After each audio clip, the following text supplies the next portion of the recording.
Yashodanandana Brajjanarandana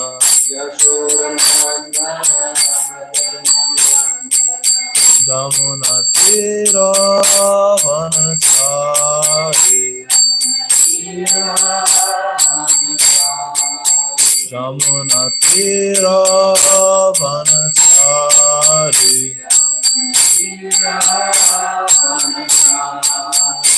Hare Krishna, Krishna Krishna, Hare Hare, Hare Rama, Rama Rama, Hare Hare.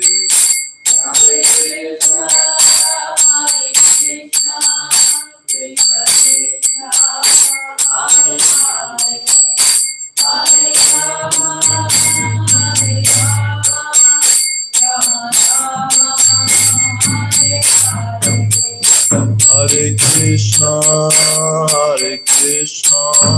Krishna Krishna, Hare Hare, Hare Rama,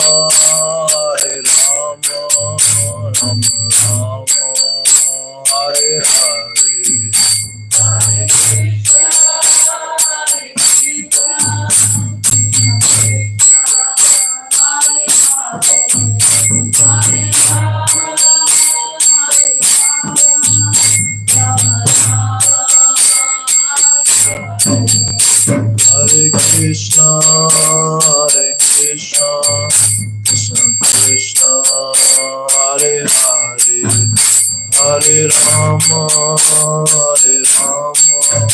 Rama Rama, Hare Hare.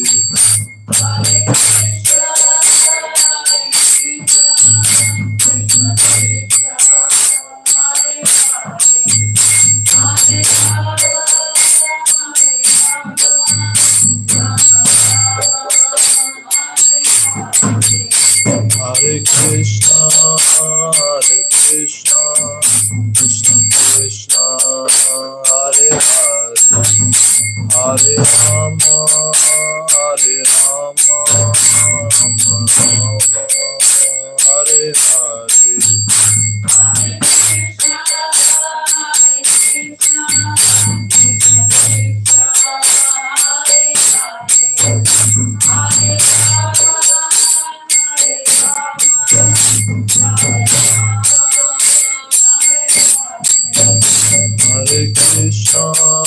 Hare Krishna, Krishna Krishna, Hare Hare, Hare Rama, Rama Rama, Hare Hare.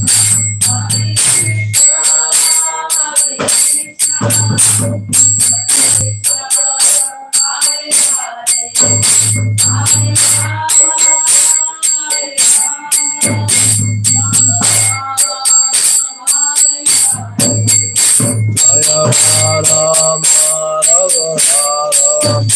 Madhava Rasi.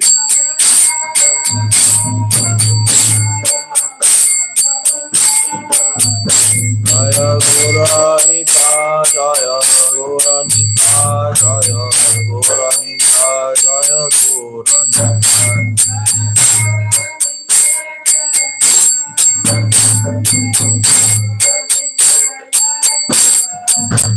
Jaya Jaya Prabhupada, Prabhupada, Prabhupada, Jaya Jaya Prabhupada.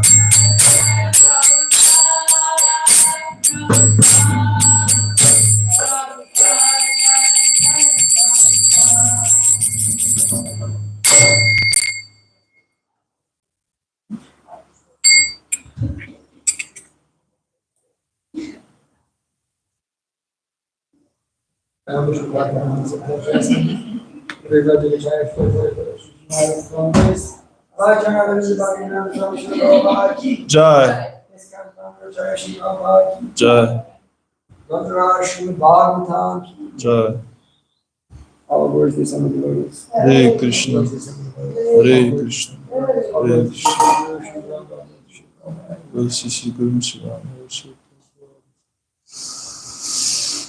Hare Hare Krishna, everybody. Good morning. It's been a while. I haven't been up here in like. What's good about it? What's good about it? You got another day to serve Krishna, don't you? Anyways, today we're going to be reading from Srimad Bhagavatam, fourth canto, Creation of Fourth Order, chapter 23. Maharaj Pitu's going back home, and we'll be going over text 5 today. Narayanam Namaskritya Om Namo Bhagavate Vasudevaya Om Namo Bhagavate Vasudevaya. Om Namo Bhagavate Vasudevaya Om Namo Bhagavate Vasudevaya. Om Namo Bhagavate Vasudevaya Om Namo Bhagavate Vasudevaya. Narayanam Namaskritya Narayana Namaskritya. Naram Chaiva Narottamam Naram Chaiva Narottamam. Devam Saraswatim Vyasam Devam Saraswati Vyasam. Tato Jayamudiraye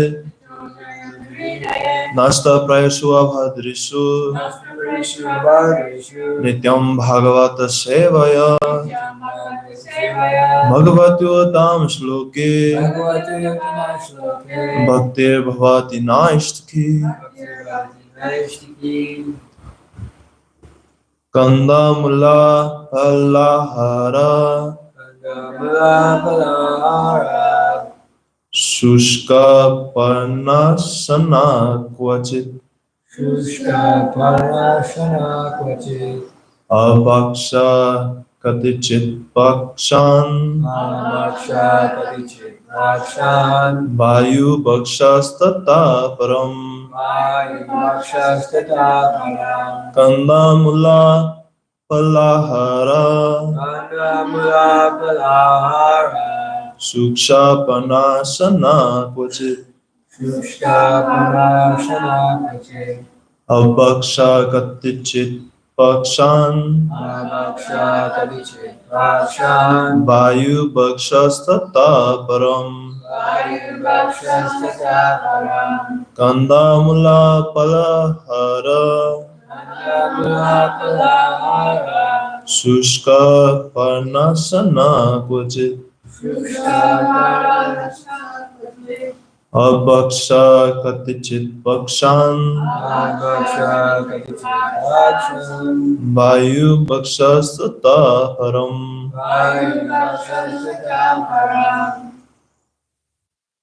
Kandamula Palahara.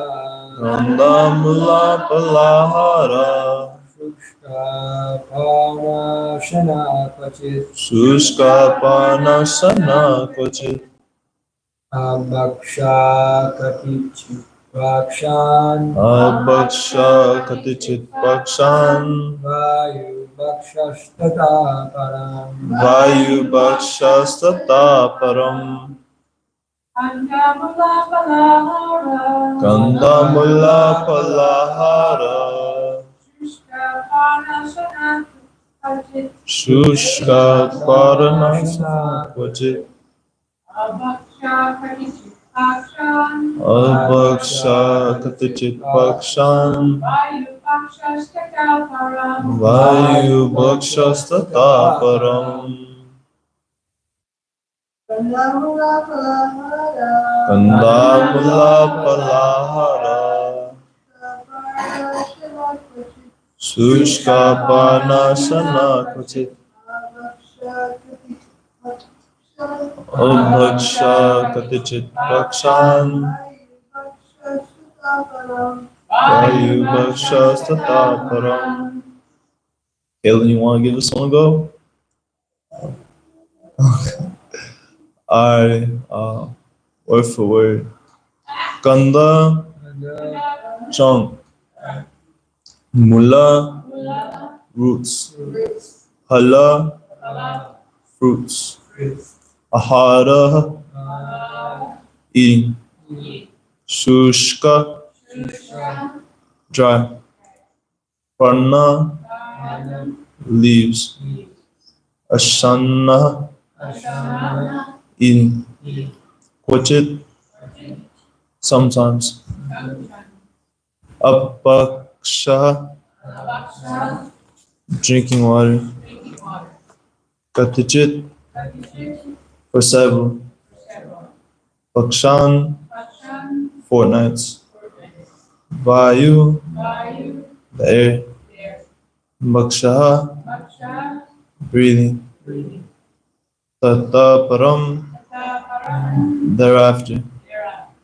Translation by His Divine Grace, A.C. Bhaktivedanta Srila Prabhupada. Prabhupada in the Tapovana, Maharaj Ritu sometimes ate the trunks and roots of trees, and sometimes he ate fruit and dried leaves. And for some weeks, he drank only water. Finally, he lived simply by breathing air. Please repeat after me. In the Tapovana, Maharaj Prithu sometimes ate the trunks and roots of trees, and sometimes he ate fruit and dried leaves. And for some weeks, he drank only water. Finally, he lived simply by breathing air. Purport. In the Bhagavad Gita, yogis are advised to go to a secluded place in the forest and live alone in a sanctified spot there. By Prithu Maharaj's behavior, we can understand that when he went to the forest, he did not eat any cooked food sent from the city by some devotees or disciples. As soon as one takes a vow to live in the forest, he must simply eat roots, tree trunks, fruits, dry leaves, or whatever nature provides in that way. Prithu Maharaj strictly adopted these principles for living in the forest, and sometimes he ate nothing but dried leaves and drank nothing but a little water. Sometimes he lived on nothing but air, and sometimes he ate some fruit from the trees. In this way, he lived in the forest and underwent severe austerity, especially in regards to eating.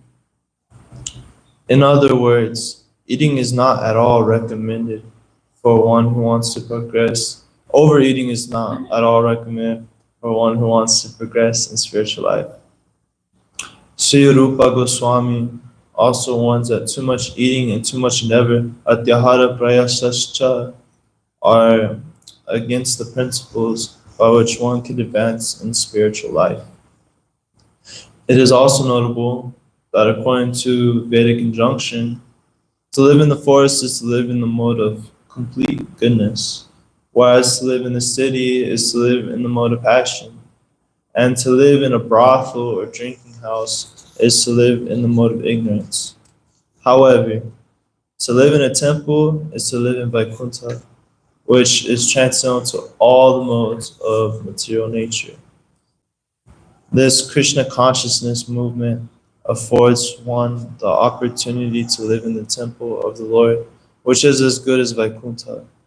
Consequently, a Krishna conscious person does not need to go to the forest and artificially try to imitate Maharaj Prithu or great sages and munis who used to live in the forest. Srila Rupa Goswami, after retiring from his minister's seat in the government, went to Vrindavan and lived beneath a tree like Maharaj Prithu. Since then, many people have gone to Vrindavan to imitate Rupa Goswami's behavior. Instead of advancing in spiritual life, many have fallen into material habits and even in Vrindavan have become victims of illicit sex, gambling, and intoxication. The Krishna consciousness movement has been introduced in the Western countries, but it's not possible for Westerners to go to the forest and practice the severe austerities which were ideally practiced by Prithu Maharaj or Rupa Goswami. However, Westerners or anyone else can follow in the footsteps of Srila Bhaktisiddhanta Saraswati Thakur by living in a temple which is transcendental to residence in a forest, and to vow to accept Krishna Prasad and nothing else. Follow the regulative principles and chant 16 rounds daily of the Hare Krishna mantra. In this way, one's spiritual life will never be disturbed. Try. Om Gyanantamarandhasya Gnanjana Salakaya Chakshu Ummilitam Yena Tasmai Shri Gurave Namaha Shri Chaitanya Manobhishtam Sthapitam Yena Bhutale Swayam Rupa Gatahayam Dadati Swavadantigam He Krishna Karuna Sindho Dinavandho Jagapate Gopasha Gopaka Kanta Rakanta Namosute Tapta Kanchana Gaurangi Radhe Vrindavaneshwari Vishabhanu Sudrevi Pranamami Hari Pre Vanchaka Patru Vyasa Kripa Sindhu Evacha Patitanam Bhavanebhyo Vaishnavebhyo Namo Namah Namo Vishnu Padaya Krishna Pishtaya Bhutale Srimati Bhakti Vedanta Swami Niti Namine Namaste Saraswati Devi Gauravani Pracharine Nirvisesha Sonvari Pasatiristarine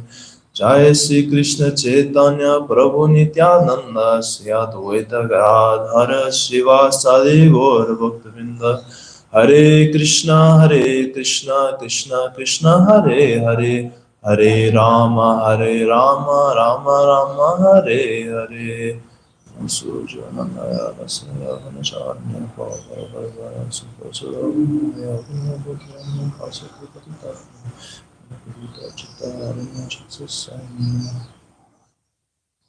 Alrighty, so in today's verse, we see a huge focus on austerity. So in times past, it was a common practice for people to search out God within the forest and to take up a severe diet. We saw this with just recent with Dhruva Maharaj.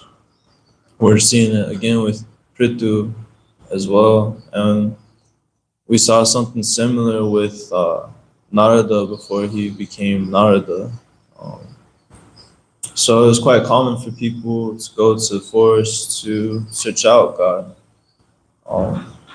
But now those times are past. Now it's not so, we're not really qualified to do these things, nor do we have the time to do these things. Because in each stage there's a prescribed process for God realization. And with each age, people live for a certain period of time.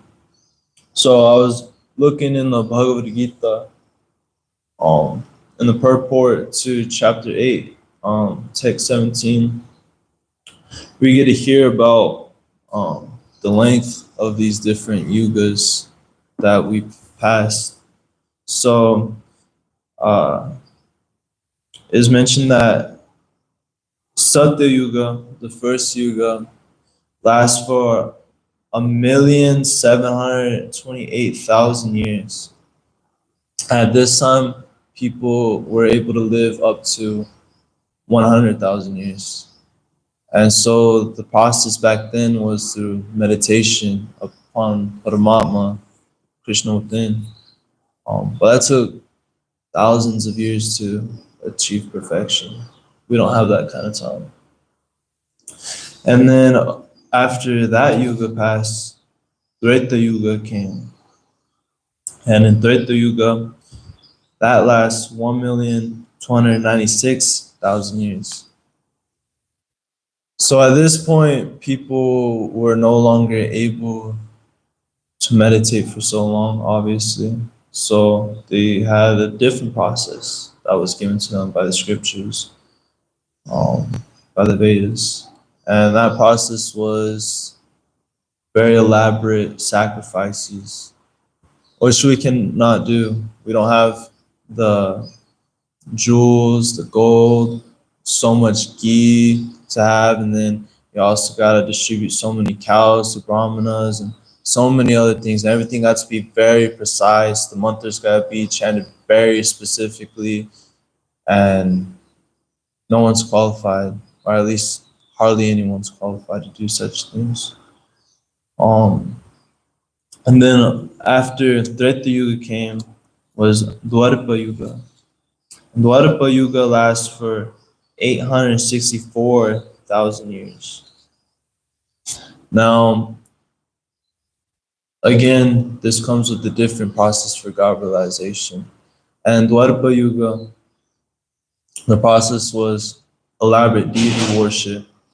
You know, you have a specific standard of cleanliness, certain way you offer things, you have specific things you offer, and they gotta be very specific to what is offerable and what is not offerable.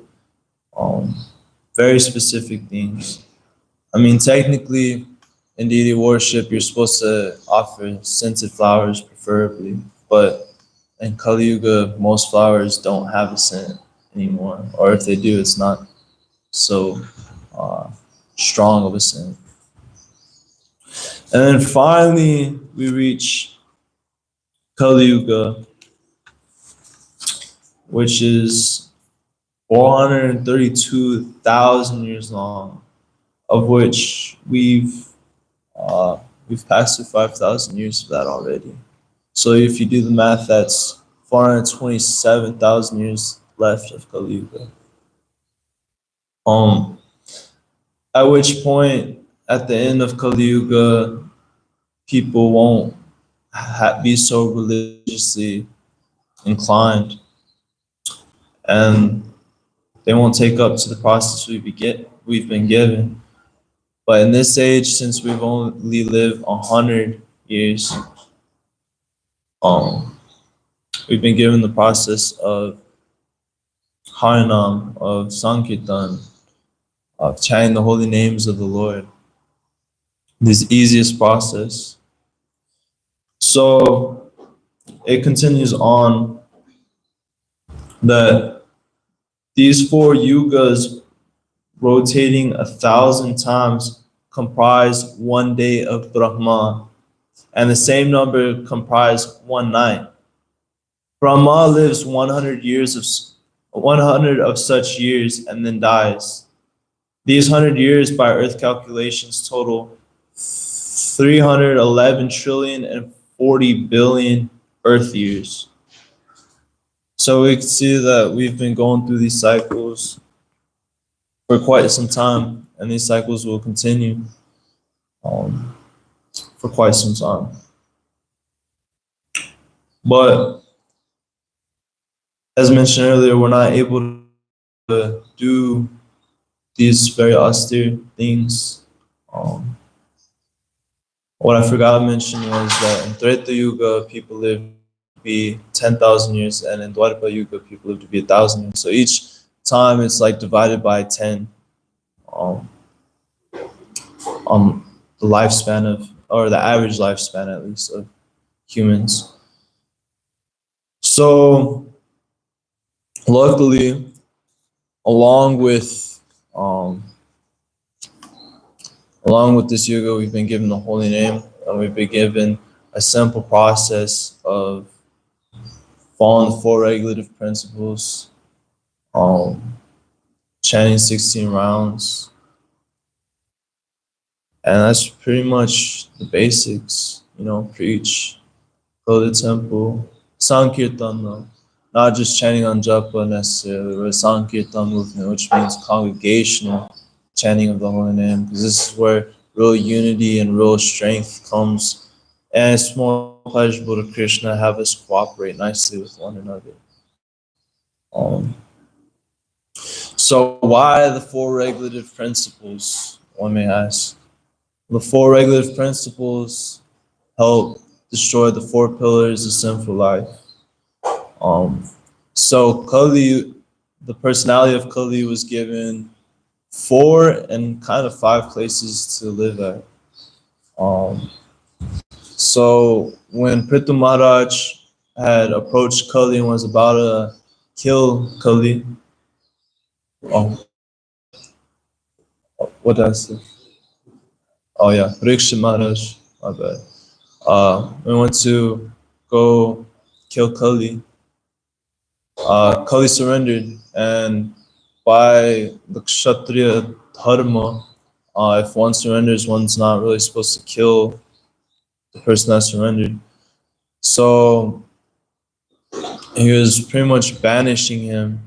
But Kali Yuga, the personality of Kali was like, well, where do I go? And Daksha Maharaj was like, okay, I'll give you some places.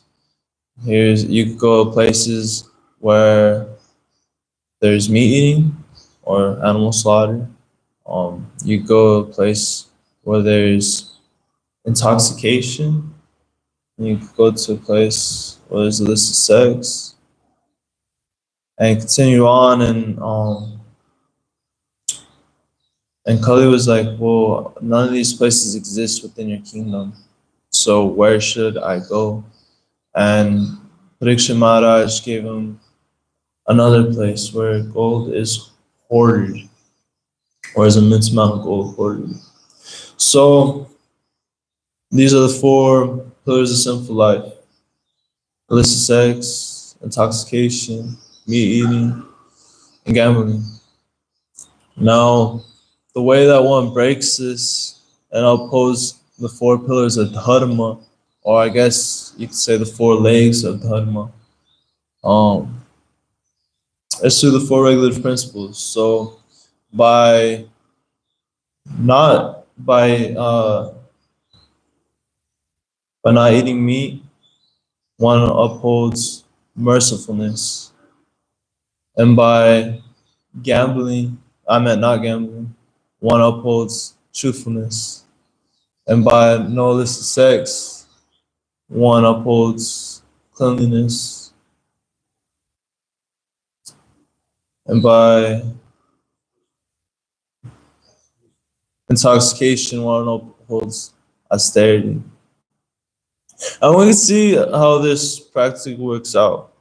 If I'm, let's say, okay, illicit sex. If I'm having illicit sex, not only am I outwardly dirty, but now it's up in my mental. I'm thinking about it constantly. Even when I don't want to think about it, I see a shape of a person or anything like that. Immediately, I can start thinking like dirty thoughts, or someone says something a certain way, immediately.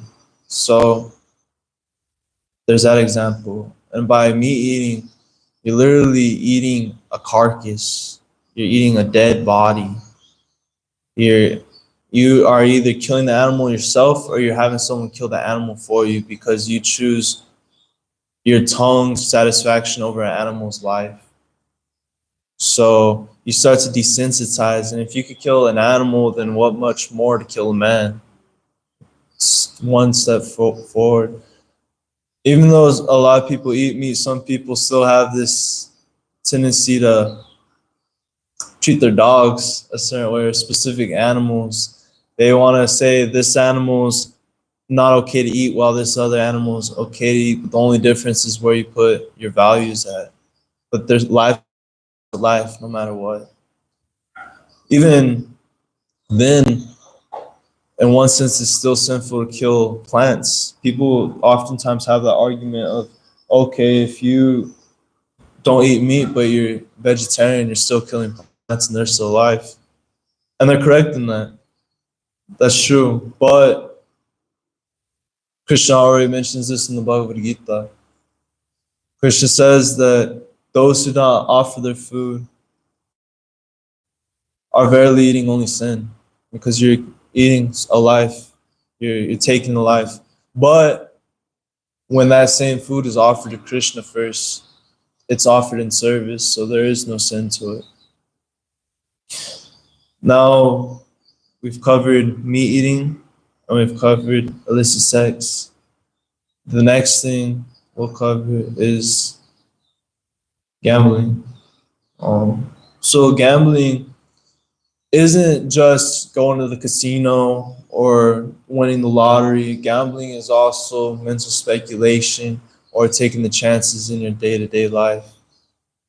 So if I'm mental speculating, oh yeah, if I do this, then I should be able to attain this or that. That's still gambling. If I do this, I think I'll be okay. That's still a gamble. And oftentimes when we gamble, we start to either be untrue to someone or ourselves. And then austerity and intoxication. So when one intoxicates, obviously you're not able to comprehend things on a much deeper level. I know a lot of people are thinking that, and to some extent it may with certain types, but you get capped off. If you talk to a drunk or someone on First Ave that's on heroin or crack or any of the other things, they're not in the right state of mind. They'll do things that they don't intentionally want to do, or they'll start saying things out of the blue that don't make sense at all. They're not able to really comprehend things. How many times is it a person goes to a bar and they get drunk and someone says something a certain way, or they like accidentally get bumped into, and then boom, it's over. They're like angry. And even if they are the other person tries to explain everything, it just goes over their head and they're just like, let's fight. And not only does it do this, but oftentimes it can make people not want to endeavor for something higher. Because if you're feeling real good while you're intoxicated, why are you going to take the austerity to wake up early or chant 16 rounds or go to the temple constantly and not just like once a year or once a month? Or why do any of these things if right now I'm feeling good, I could forget about my day-to-day life, I could forget about how bad work is and such. So it ruins austerity. But through the process that we've been given, we're able to break those four pillars of sin for life very easily. And it may be that we can't follow it right away. To quit intoxication, that's really hard for many people. And so many other things.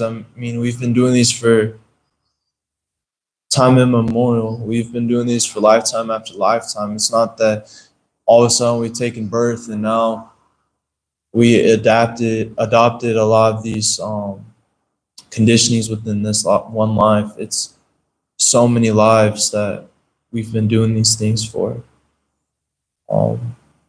But Krishna also says in the Bhagavad Gita that if you cannot follow the rules, if you cannot follow the regulations of Bhakti Yoga, just try to work for me, because by working for me, you will come to the perfect stage. So, you come to the temple, you offer some service, you try to help out where you can, when you can. And of course, the ultimate thing to do is chant Hare Krishna.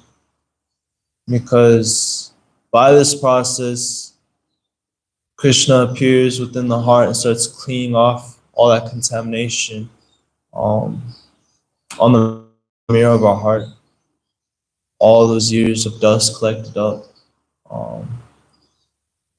over many, many lifetimes start to become cleaned away. And slowly we start to see changes in our life, not just in our life, but in our ways of thinking, our ways of dealing with people, and so many other things. Just by this simple chanting of Hare Krishna, Krishna Krishna, Hare Hare, Hare Rama, Rama Rama, Hare Hare. this simple 16 words, 16 names, 32 syllables, has so much immense power to not only clear away these contaminations or these sins, but it gives you direct association with the Supreme Lord.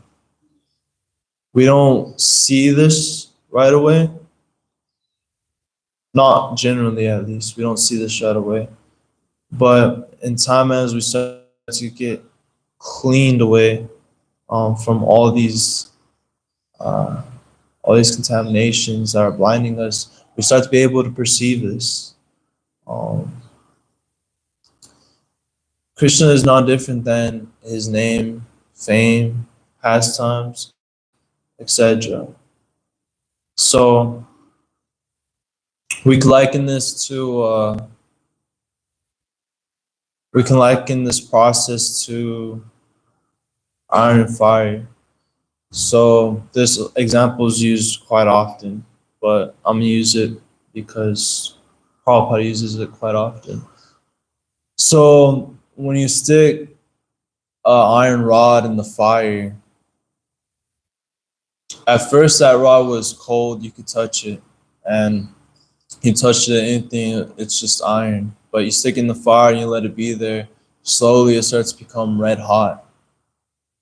And now that it's red hot, if you take it out of the fire, one, you can't touch the red hot part, obviously. But two, if you go to touch other things with it, it burns those things. So it's adopted the qualities of the fire. It's became basically non-different than fire. It doesn't act like iron anymore. It acts like fire does. So in the same way, who you decide to associate with, you're going to adopt those qualities. So if you associate with worldly minded persons, then you're going to be picking up worldly minded habits. But if you associate with the holy name, with the person who's the most pure, most blissful, most everything good you can imagine, and then some, then you're going to start to adopt those qualities. You hang around the devotees, you're going to start adopting these godly qualities of a devotee. Because it's natural. We're part and parcel of God. We're part and parcel of Krishna. We have the same qualities, just not to the same quantity. Which is important to remember, because people go on one of the two sides of the spectrum.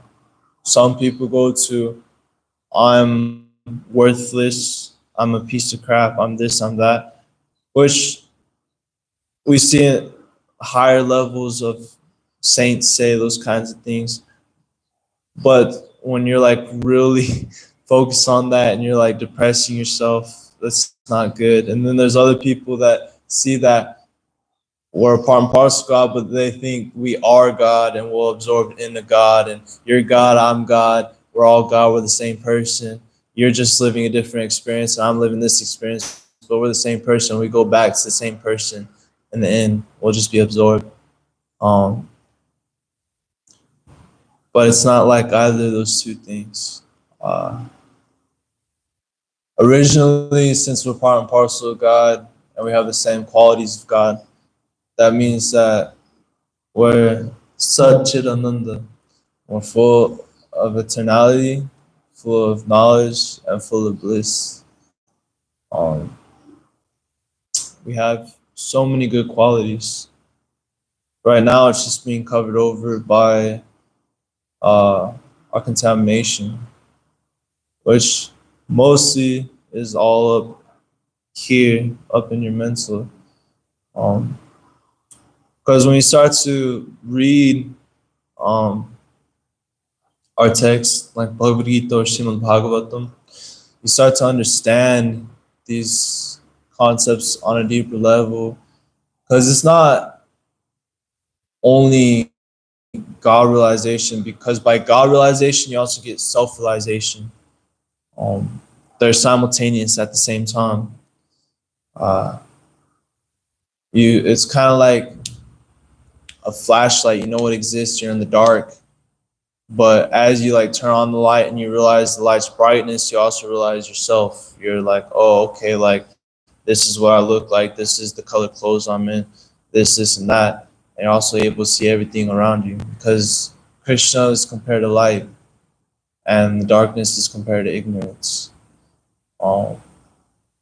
So as soon as you search out for Krishna and you start to realize Krishna, then the light starts getting bigger. That light at the end of the tunnel starts to become bigger and bigger and bigger, and slowly you start to realize your surroundings, what you're wearing, all these things. You start to realize, oh wow, I'm wearing this, which like your material body, I'm in this material body. I'm not this body though. I'm the soul within the body. I'm part and parcel of God.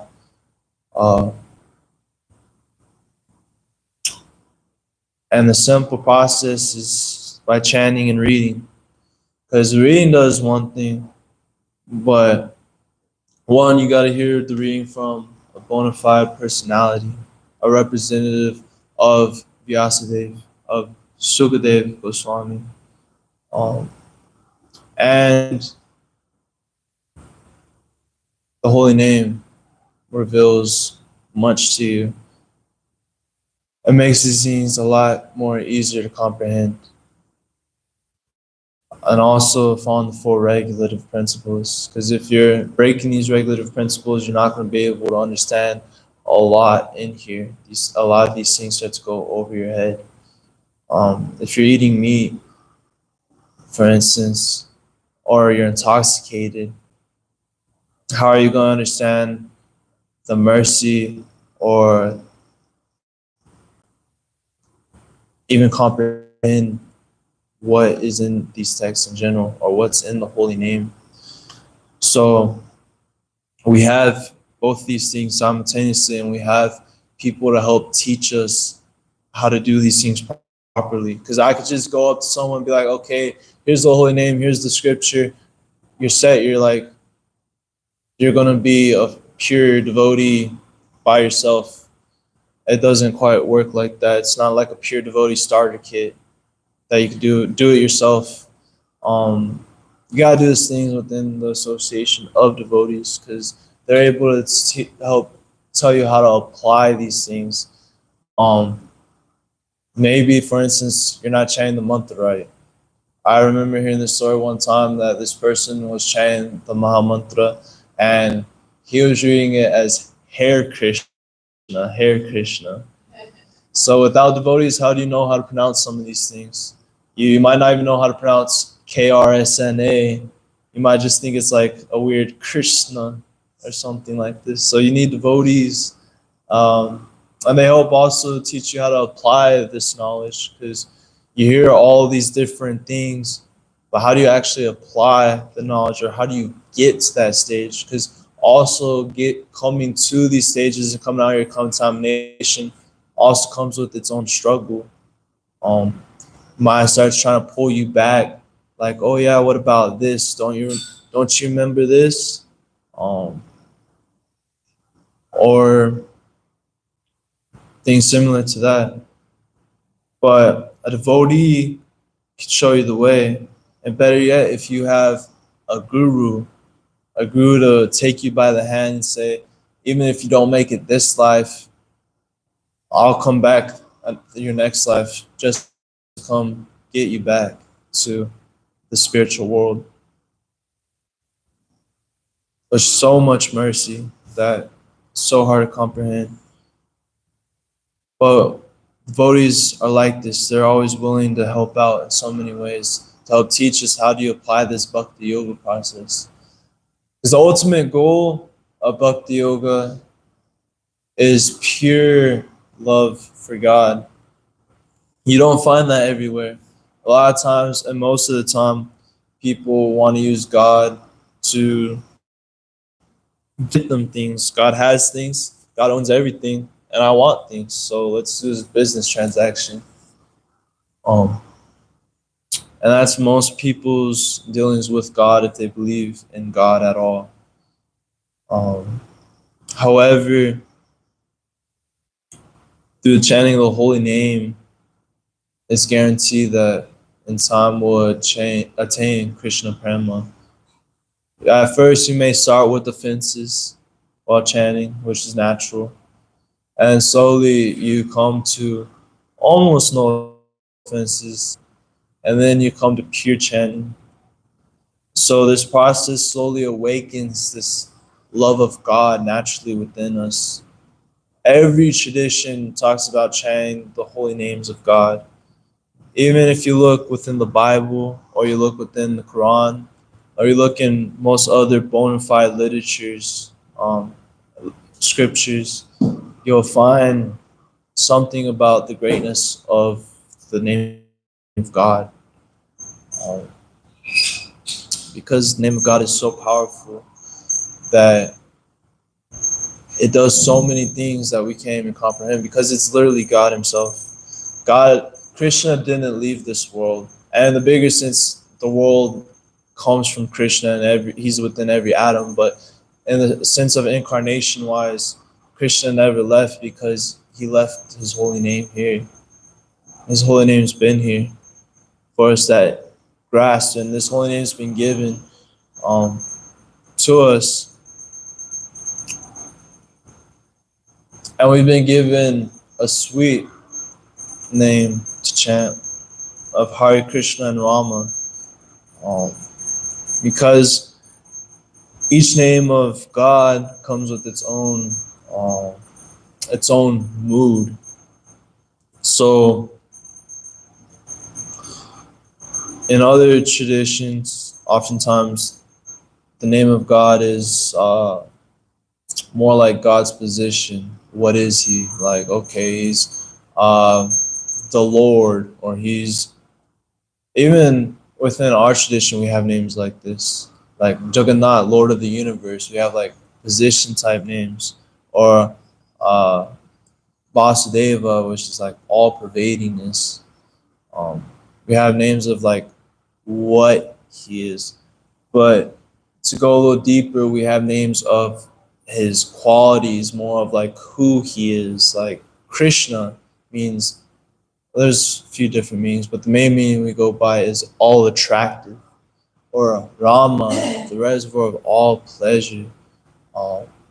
We have more personal names of God to chant. So when you call these names, depending on the name you're calling, also depends on what kind of relationship you're kind of asking for. What is the relationship you want to have with God? What's the relationship you want to have with Krishna? Do you want to be super personal, or do you want it to be like you're talking to your boss? Or what is this kind of relationship you're hoping to have?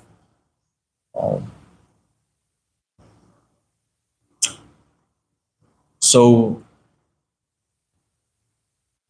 within this text, we also talked about living situation. So the most conducive is living in a temple where you can chant the holy name constantly. We chant the holy name early in the morning, like 5 o'clock every day. We chant the name throughout the whole day. We're an association devotees, so we could do Sankirtan. But a temple doesn't necessarily just mean this temple. Your home could also be a temple.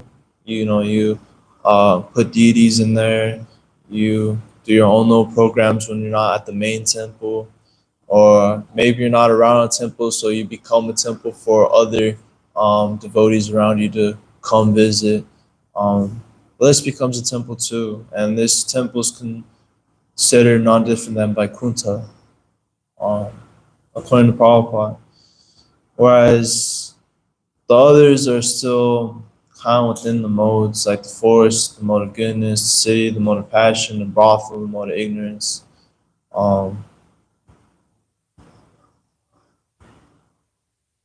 So Vaikuntha is obviously the best place to be situated for your austerities.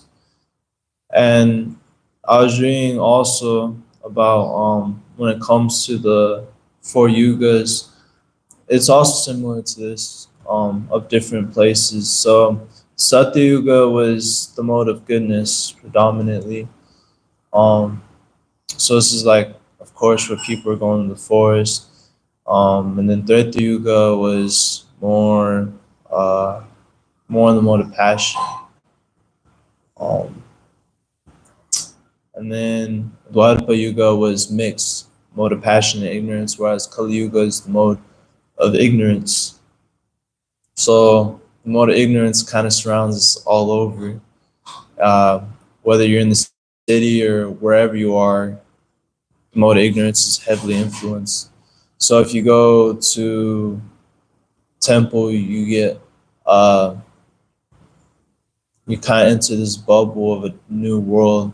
A lot of people that come to the temple, I hear them, even some people that don't know there's a temple here, say it's like a whole energy shift coming from out there to walking in here. But anyways, this gift's been given to us by originally Bhakti Siddhanta Saraswati Thakur, and then Srila Prabhupada continued it and expanded it on a much wider scale throughout the whole world for us to come together, chant the holy names, follow the four regulative principles, and ultimately to learn and to attain Krishna Prema, pure love of God, which is the goal of every living entity, ultimately. But anyways, I think now is a good time to stop and ask for any comments or questions. Yes, Mataji? So you were talking about, gambling and how gambling is, they don't have insurance because they think that's a form of gambling. So I was wondering if you could parse that out just a little bit more. Gambling is generally when there's risk gain to it. Now things like insurance and all that, obviously, in order to like live through the world, that's probably a good thing to have. But if you're going to the casino or you're risking a chance to do something that's not so favorable to Krishna consciousness, obviously that's not going to be good. Some people even say that stock market is considered gambling. I know there's differences of opinion on that one though, but generally these types of things. It wasn't. Prabhupada did it. But the easier way to look at it is, rather than we can kind of focus on the four regulative principles, but if one is not gambling but is still a liar, they're breaking the regulative principles. It's easier to say that if you're a liar, you're breaking the regulative principles. Gambling is one of those activities that, it's not so necessarily clearly defined more than just going to the casino, but, blatant gambling is one of those activities that puts them in an atmosphere where they become dishonest. So any activities that we have to do in which we'll become dishonest, we can kind of see as gambling. And there are activities like that, out there. Even Prabhupada says fruitive activity or, mental speculation, like one could go to the ball game, that's, Prabhupada says that's a type of gambling. Not that it's directly gambling, but you're putting yourself in a position where you're going to be dishonest. And people are gambling there. And you're just kind of speculating about how to get some pleasure through this type of activity. It's a waste of time. So easier way to look at it is if we're being dishonest, we're breaking the regulative principles. Of course, there's some space for that in that, a lie can be used in Krishna's service at certain times and places, but as a general rule, we should always be honest. The same way that if you're not eating meat, but you're not merciful, which I've seen before, devotees, oh yeah, I don't eat meat, but I'm slaughtering bugs and just, not really having a consciousness about that, that's also not being merciful. That's also getting some reaction. So if one is, I'm not having illicit sex, but I'm actually very dirty, my lifestyle is very dirty, then that's also breaking a regulative principle. So, God, it always seems like everything, you're like breaking the regular principles. well, you got to be honest and clean. I don't do any intoxication, but I'm totally not a steer in any other way, shape, or form. I'm a big enjoyer. So I know so many people who don't do intoxication, but they're like Donald Trump doesn't do any intoxication, but he's Donald Trump. He's still a big enjoyer. I know many spiritual said don't do any form of intoxication. Thanks for that. That was a really good point to clearly define that. Anyways, it's time to in the class. We gotta go honor Prasad now. Grantaraj Srimad Bhagavatam ki, Srila Prabhupada ki. Thank you.